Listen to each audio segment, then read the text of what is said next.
You need to recognize that everything we do is a team sport. It's all about we. And me as a leader, my job is to make sure that all the people on my team have all the resources and the challenge and the support that they need to be the best that they can be at what they do. That's a we. And then we as a whole will go out and then they will take that knowledge and pass it on to other people. And our employees will take our culture and pass that on to other people as they Hello. Welcome to another Knowledge Bomb episode of Lead to Greatness, where we believe in helping others reach their greatest potential and together change the world.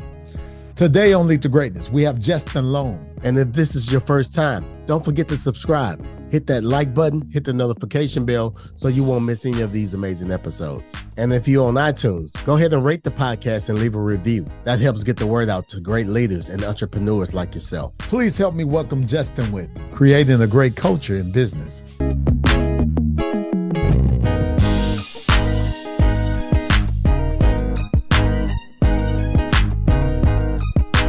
This is Cedric Francis, and you're listening to Lead to Greatness.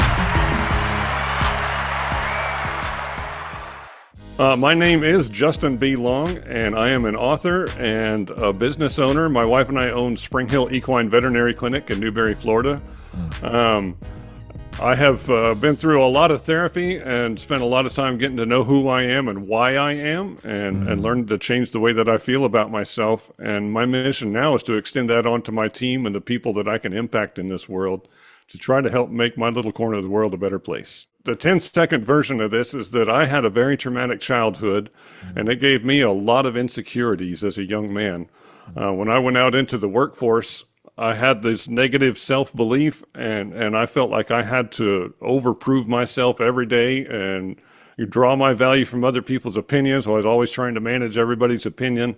And that's a very toxic person to have in the workplace. Yeah. And I didn't have any awareness of that until I was in my mid-30s, and I found my way into trauma therapy and sobriety, and those things gave me tools to understand why I do the things that I do so that I can change my behaviors. And as a leader, I can recognize that stuff in other people and try to help them develop some self-awareness.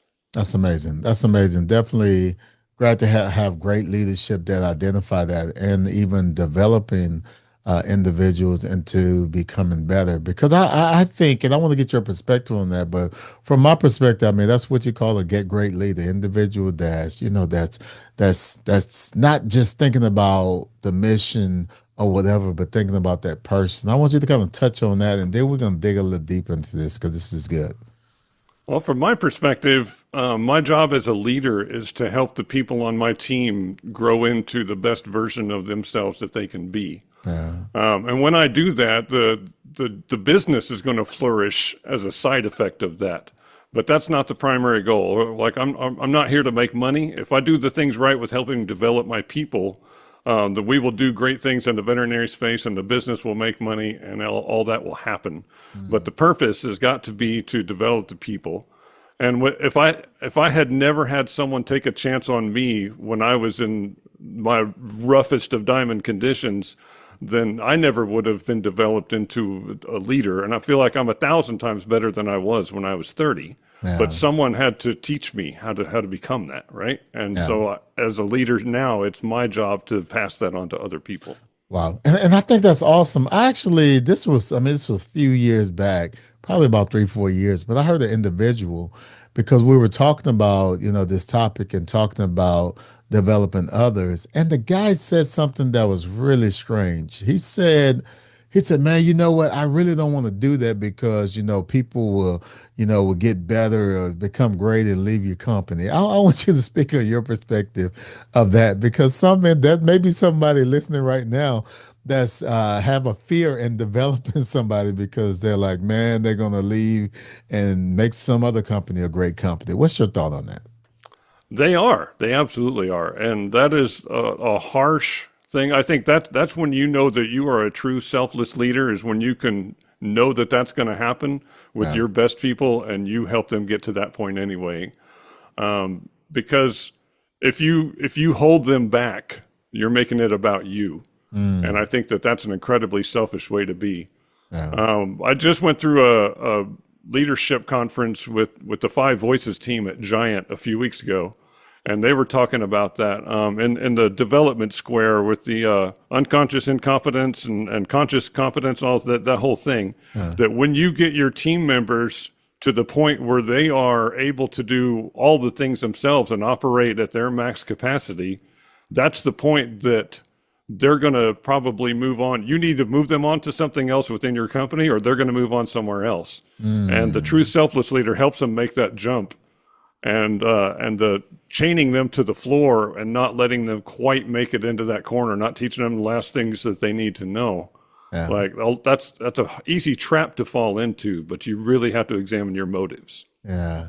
And that's really interesting, Justin, because a lot of times, even what you're talking about, I mean, a lot of times when individuals working for companies, sometimes people are in and out, maybe perhaps because of the culture of the company. I want to kind of talk about from a perspective of building that ideal culture, building that great culture. What do that look like? And, individuals that's coming up, and let's kind of focus maybe on the young people, this generation that's coming up, in our workplace or whatever. I mean, you're developing them, but also setting that culture. So within your organization, what do you do to make sure you build that type of culture that not necessarily everyone is going to stay, but that culture that everyone is going to love what they're doing in this season while they're where they are?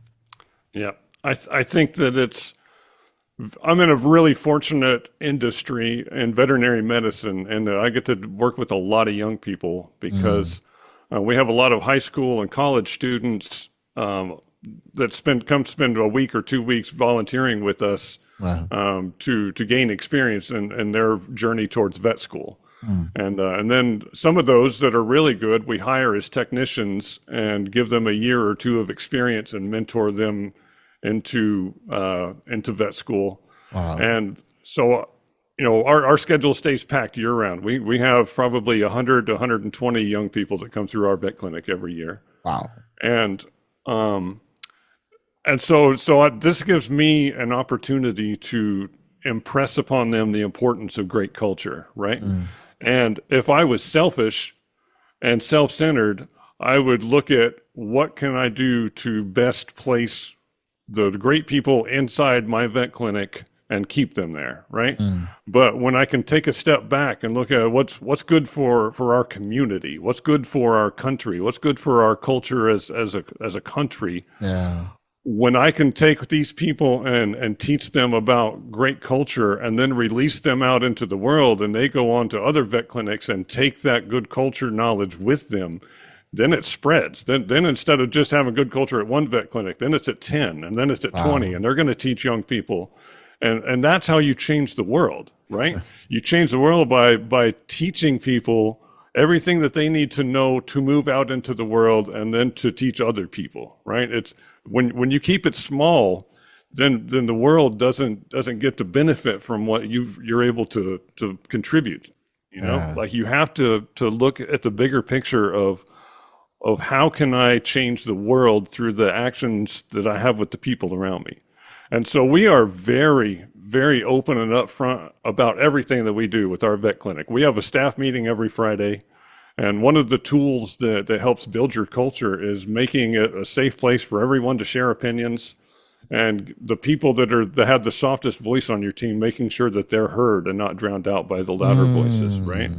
And I think that when we have an opinion point, we need everybody's input on something. We start with the people with the softest voice. What do you think about this? And then we work through the room. My wife, just by her nature, her personality type is a very dominating personality, right? She doesn't speak until the end because we don't want anyone else to be afraid to say something that is different from what she might think. And so we empower everyone to know that this is a safe place to contradict the boss. This is a safe place for you to show up and be who you are. And if you have a better way to do something, let's talk about it.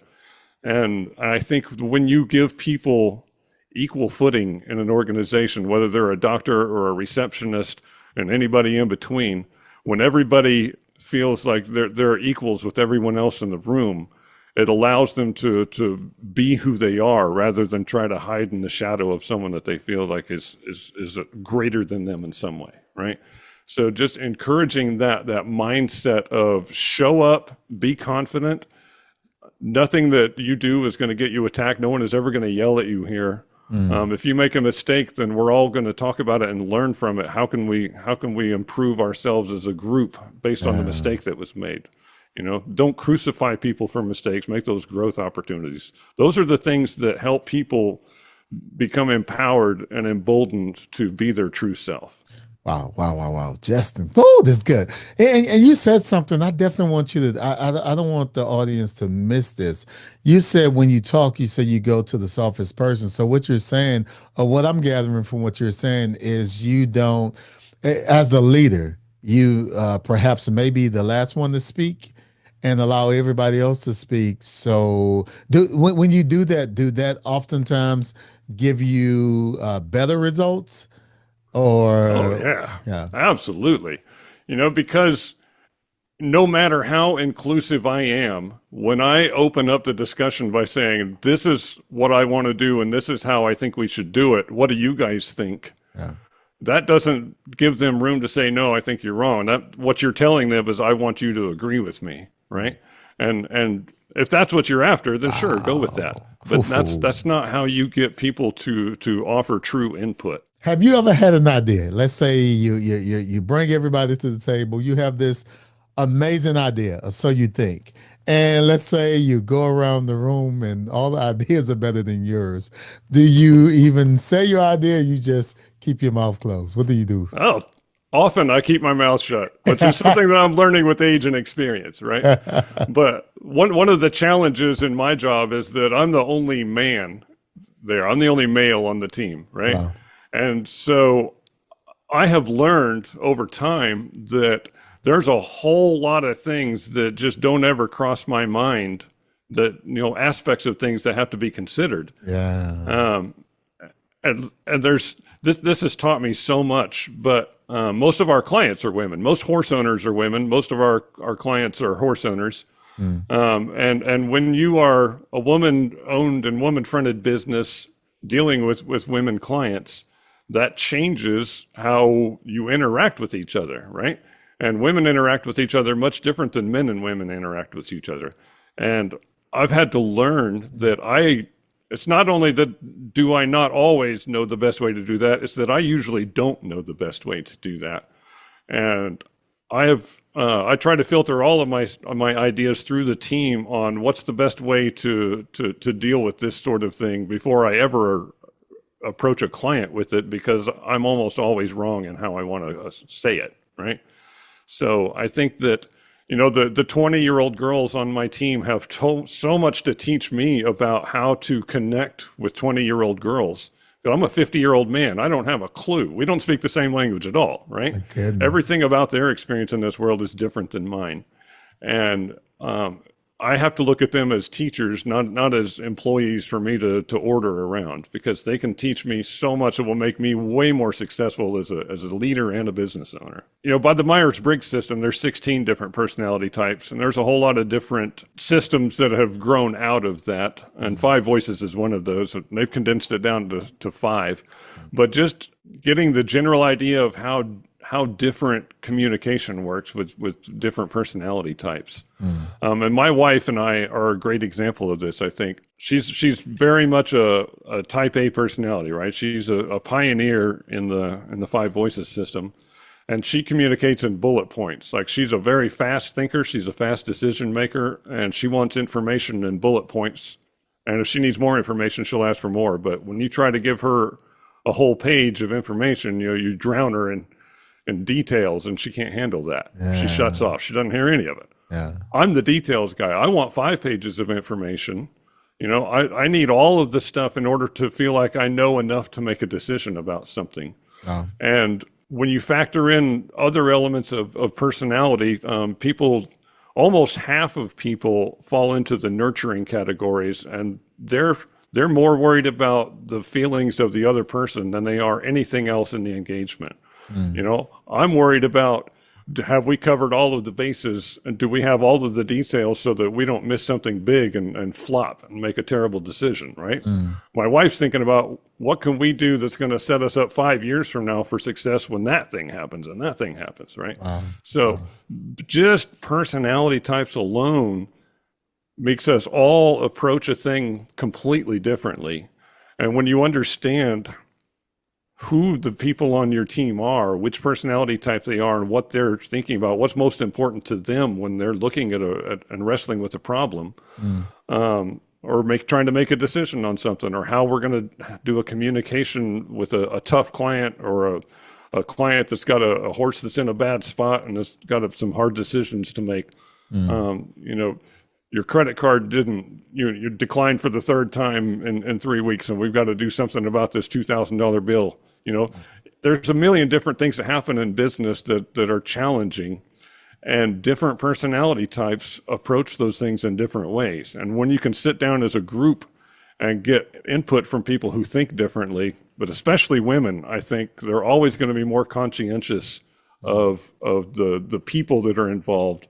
And I think men, just because we've been so ingrained to not think about feelings, that we don't think about feelings, and we look at the problem or the situation and what's the resolution, and we often ignore the feelings of the person involved.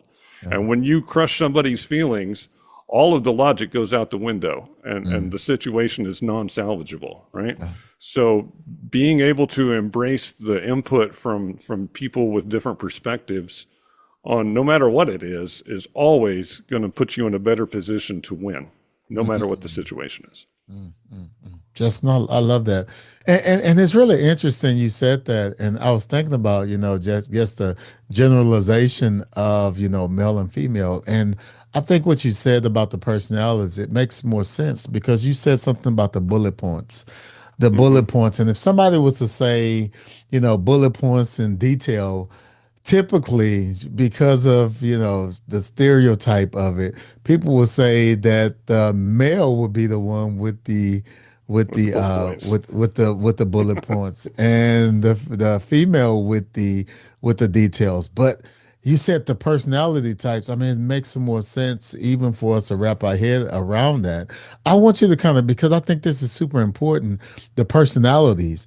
And it's this book I read. Matter of fact, I think I have it somewhere up here. The book is called Surrounded by Idiots, right? And that's a great title. and what the book starts off in the beginning, I mean, the title, it really grabs you, but when you start reading, it just talks about the personalities. When somebody have a certain personality, you have an I, and the book was more from the DISC assessment, and it was talking about that, and it was just talking about the D's and the I's. The I think the D is the idiot, and vice versa. It's like, and so, but it's like understanding personalities. As human beings, we're extremely tribal. And, we can have 300 things in common, but we will talk about everything that we have ever thought about until we find something that we disagree on, and then we'll hate each other for that, right? That's human nature. So I think that you have to be really conscious about coming into the situation with the mindset that different does not equal bad. That if you think differently than I do, that does not put us at odds with one another, that makes us stronger together, right? That gives us synergy because we can now see a problem from two different ways. When you think about, I'm also a very fast decision maker, and I get impatient with some of the people on my team that need to spend 3 days mulling something over in order to come to their conclusion. Like, I want to make a decision in 5 minutes, take action, move on. But if I want to be inclusive and come to the best conclusion, I need to give them their 3 days. And there are very few things that need a decision right now, right? But because, I tend to be fast and focused and action oriented, and my wife is the same way. We feed off of each other. Like, okay, you like that? Yep, I like that too. Okay, boom, done. Next thing. And then there's 14 other people standing in the room like, I don't even know what we're talking about yet.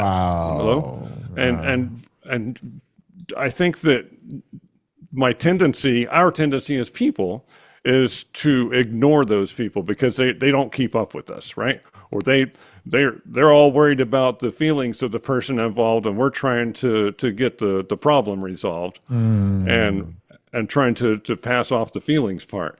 But it's so important to embrace the differences of the people on your team rather than crucify them for being different. And I think that's the big key to success here, is that you have to be intentional about your mindset and not just go off of your knee-jerk reaction, which is always going to be to congregate with the people that think like you do and give you the answers you want to hear, and ignore everybody else. You have to flip that around, or else you'll never make it. Knowledge. You said a lot, Justin. The big problem with the whole world, right, is that everybody speaks, but not everybody is heard. Yeah. And I think that you gotta listen to people, and you gotta be open-minded to hearing them. And I think if you want, I forget what the statistic is. It's something like most companies operate at like 20% of what they could operate at, right? Like, they're so wildly inefficient. Yeah. And a lot of that is culture, because people aren't motivated. Yeah. And when you run the kind of workplace that inspires people to do the least amount possible, and you're paying them the least amount of money that they'll work for, you're going to be down at that 20% range. I think ego gets in our way a lot. And especially in small business, people who are really good at a thing, whatever it is that they do, whether it's being a doctor or being a landscaper or being a chainsaw mechanic or whatever it is, you're really good at what you do. You are an expert, but you don't know squat about being a leader or running a company, right? Because those things are completely different from one another. Yeah. And I think it's okay to not be good at that stuff. You just have to acknowledge it and either try to learn or put someone in place to run things for you that is good at that stuff. Yeah. And I think, especially for men, that's a really hard thing to do, because we got to pretend like we know everything and that we've got it all covered at all times, no matter what. Because everything rides on our ability to be controlling of everything in the environment. Yeah. And it's ridiculous, right? It's a completely ludicrous notion, and the standard that we hold ourselves to. And so, but when we get in that mindset, we can't take criticism from anybody. We can't take advice from anybody. We can't take direction from anybody. And we're going to operate our company at 20% capacity. But the more you can become aware of that and empower the people around you to greatness, and take yourself out of that top of the pyramid position and put yourself on the bottom. When people ask me what my job is, I say my job is to make sure that everybody on my team has all of the resources and the challenge and the support that they need to excel at the highest capacity. That's my job. Yeah. And it's a leading from the bottom mentality, because I don't stand up at the top of the pyramid and throw orders down. I bring people everything they need from the bottom to make sure that they can build the blocks that they're building. And it's a different mindset altogether. It's more of a servitude mindset, servitude leadership, rather than dominating leadership. And I think if you need to dominate people to feel like you're doing the right thing, then you're in the business for the wrong reasons. That was my dad. My dad felt like he needed to crush every part of my soul in order to feel like he was in charge of something in this world. And that was so destructive for our household, right? That was destructive for me. It was my siblings, my mom. Everybody suffered because he had the insecurities that he never dealt with, and he needed to dominate things. And if that's who you are as a leader and a business owner, you got some work to do on yourself before your company's ever going to improve, because the only way to have great culture is to lead with great culture. Like you have to lead yourself before you can lead other people. But we can't stop from the top down on the national aspect, but we can control our little space, right? And I think that's how we fight back against what's happening in our culture, is that we influence the people in our space, and then we let them go. We grow them, and then they move on, and then they contribute that influence in their space, and then that keeps going. So number one, make it an intentional thing to grow your people into the best that they can be, right? America has always had a me-centered culture. And you look at a lot of Asian cultures, they're very family-centered or for the betterment of the group and the whole rather than the individual, right? Yeah. And America is all about the individual. But individuals never make it. And individuals don't ever make it anywhere. Every successful individual that you see on the news or on TV or whatever has a whole team of people that got them where they are. Michael Phelps out there swimming by himself, swimming laps. Seems like that's an individual, right? No, there's probably 50 people that made Michael Phelps into Michael Phelps. Maybe more than 50. Pink, one of the greatest performers out there in the pop music space, has 200 employees that take her around on the road and put on a concert. 200 people so that she can get up there and sing a song. You need to recognize that everything we do is a team sport. It's all about we.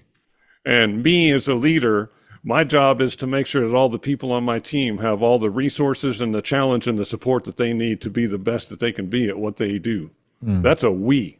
And then we as a whole will go out, provide great medicine for horses and education for their owners so that they can create a better life for their horses.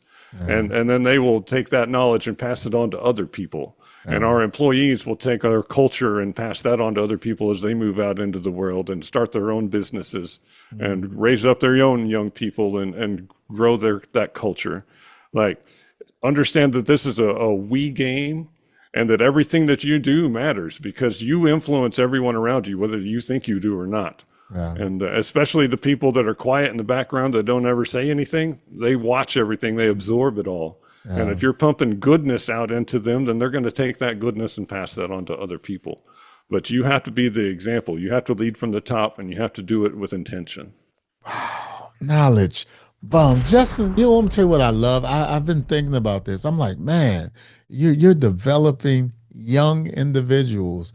The culture and the things that you instill in them at 20 years, so you're coming out of high school, that in between spot, you're putting something in them, and now the culture of the industry is going to be redefined because of individuals like you. So, man, thank you for that. Thank you for pouring into the next generation and not just building a culture for your business, but building the culture for your entire industry. That is huge. Let's talk about that. How did that happen? It's a combination of things. One of them is that I had a job working as a government contractor, as a mechanic on a military base. And every morning I would wake up and agonize about going to work because I hated my job. I hated my supervisor.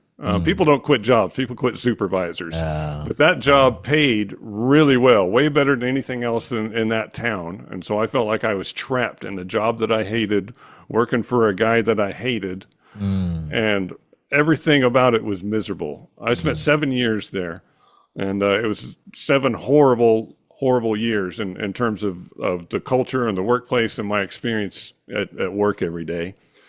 And when I met my wife, I was 38 when I met her. So I married into this business kind of late in life, but it gave me an opportunity to create a space where people do not hate going to work every day. And that was my mission right from the start is I have an opportunity to create something. And it was the vet clinic was small at the time. There was only 5 people. And so I got to learn an awful lot of stuff, listening to podcasts like this and reading books and going to conferences and leadership stuff, which I still do to this day, right? And just trying to grow my knowledge and create some direction that I can, take our vet clinic with some practical steps. And it has it started with an idea and has kind of become a passion that, I want this to be an amazing place to work. And I want to, I still have those insecurities from all the stuff that when I was a kid and all that, I've overcome a lot of it and it's all at a 2 instead of a 10 now, but I still have that need to leave my mark on the world, to matter, to, have a legacy of some sort. But I think that the way that I do that is by empowering other people with knowledge and experience and showing them that there's a better way to live and a better way to work. And hopefully, 100 years from now, when this is spread out through, 10 or 15 generations of people and the impact is out there, nobody will have any idea who Justin Long is, but I want the positive vibes in the workplace to be there, right? That's my goal. What are some leadership growth tips, tool, advice that you can share with the Lead to Greatness community to help us reach our greatest potential? I think that number one is you are not as good of a communicator as you think you are. Mm-hmm. And you tell people a lot of things, and some of them hear it, most of them probably don't. And it's because different personality types send information different and receive information different. And you have to understand each of the people on your team in order to effectively communicate with them. So I think the greatest time that you can spend is learning who your people are, how they think, and that will allow you to connect with them on a level that will help you and them achieve the highest level of communication. And that's the most important thing in a workplace, I think, because if you can't communicate with one another, the rest of it is going to fall by the wayside. Yeah. And I think the other thing that I would say is really, really important is being intentional about how you show up every day. Everybody's watching everything that you do. No matter what industry you're in, if you're a business owner or a leader on any level, people are watching you. The people above you and the people below you, your clients are watching you. People who are potential customers are watching you. For us, students coming through, people who are potential future employees are watching me, right? We've got a doctor that works for us now that's fixing to buy into the practice and become a partner that started out as a student volunteering at our vet clinic. Amazing. That's these relationships, you don't ever know where things are going to go, right? You don't ever know who you're talking to, who you're impacting. It's a great reminder that you don't have any idea what's going to happen down the road, and what you do matters. If I had a negative impact on that young lady, 8 years ago, she wouldn't be a doctor in our practice today. Yeah. But I had a positive impact on her. She liked the experience she had, and she wanted to be part of that. Like that's a constant lesson for me to remember. Not to, I can't remember what the exact line is, but in Saving Private Ryan, Tom Hanks made the comment that, complaints go uphill, they don't go downhill. And that's another thing I think is really important to remember, because especially in a small business place, it's easy to let your frustrations out on everybody and roll it down. Yeah. But that has such a negative impact on your team, right? Yeah. When you can let everything that comes out of your mouth be intentional and not be accidentally derogatory in ways that's going to just take the bottom out from under your culture, you got a much better chance of success with that. If someone wants to connect with you and what you're doing, where should they go? I want you to talk about your podcast. I want you to talk about your books. I want you to talk about all the great things that you and your wife have going on. Let's talk about that. So how should they connect?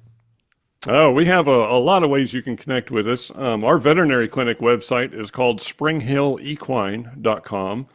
And on there, you'll find our podcast, which is called Straight from the Horse Doctor's Mouth. And that's one of our tools that we use. Our goal with it was to educate horse owners around the world, because that's the best way that we can come up with to complete our mission. Our mission as Vet Clinic is to make the world a better place for horses. And the best way that we can impact the highest number of horses is teaching people how to be better horse owners, right? Amazing. And that has been an incredible tool. It's been an exciting journey, but somehow it's the biggest equine podcast in the world at the moment. And, really? Nice. Never thought that would happen.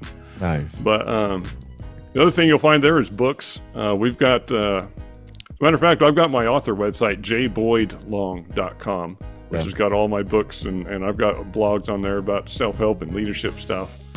But I've got a book series called The Adventures of the Horse Doctor's Husband. And that's also, like, on the surface, it's a collection of short stories about crazy horse emergencies that we've been on as a vet clinic. And but the underside of it is that you're going to learn a lot about horses and horse care going through that too. And it's going to lead you to our videos on YouTube. It's going to lead you to our blog. It's going to lead you to our podcast. Everything that we have is a funnel. Everything's going to lead you to something else that we have, right? With the goal being that you're going to get plugged into a little local vet clinic in the middle of Podunk, Florida. No matter where you are in the world, we've got something to offer you. And I think that's one of our out-of-the-box thinking ways of trying to make ourselves relevant across the globe. How a one single location business can still have international income, which has worked out between the book sales and the podcast. We're all over the world with that stuff. But I think that's another thing that I like to say to business owners is that it doesn't really matter what you do. There's more ways to make money at what you do than you think there is too. And I think the show Dirty Jobs taught us the lesson on that people are interested in what you do, no matter what it is. So write a book about it. Make some videos about it, put it on YouTube. People want to know. Thank you, Justin. Once again, man, really appreciate having you on the Lead to Greatness podcast. And I don't know, hopefully this is not the last time. I hope not too. It's always good to talk to you, man. We have a great conversation. Yes, sir. Absolutely. On behalf of the Lead to Greatness podcast, I want to thank you so very much, Justin, for taking time out of your busy schedule and adding value to us all. Thank you so much for having me. Yes, sir. We want to thank you for joining us today on the Lead to Greatness podcast. So remember, if you help others reach their greatest potential, together we can change the world. Peace.